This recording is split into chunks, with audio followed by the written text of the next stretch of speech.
बघा आता फोन आलता परभणीहून सोनार महाराजाचा.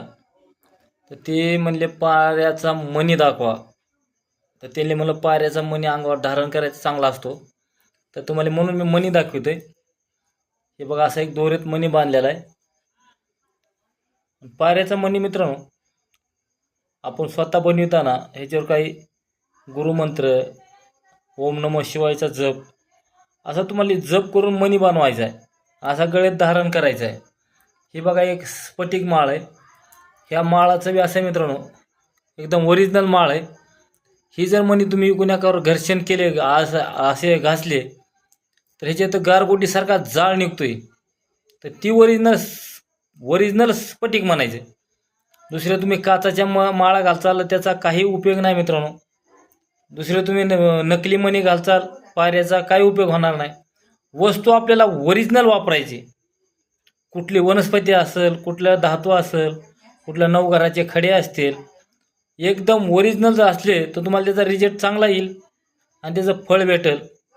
तर ही एकदम पाऱ्याचा मणी आहे. तुम्हाला एकदा मी काढून दाखवतो वाटलं तर बघा गळ्यातून.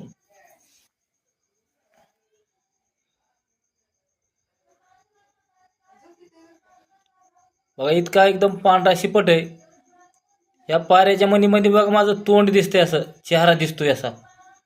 एवढा मणी पांढरा शिपट आहे.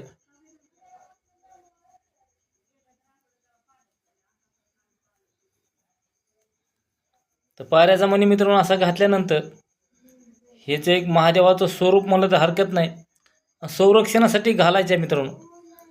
पाऱ्याचा मणी संरक्षण जर असलं तर तुम्हाला पांढरीचा मणी वापरायची गरज नाही, कुठला तावीज वापरायची गरज नाही, कुठला लिंबू कापायची गरज नाही, कुठला उतारा करायची गरज नाही, कुठला दुर्योशोकट जायची गरज नाही.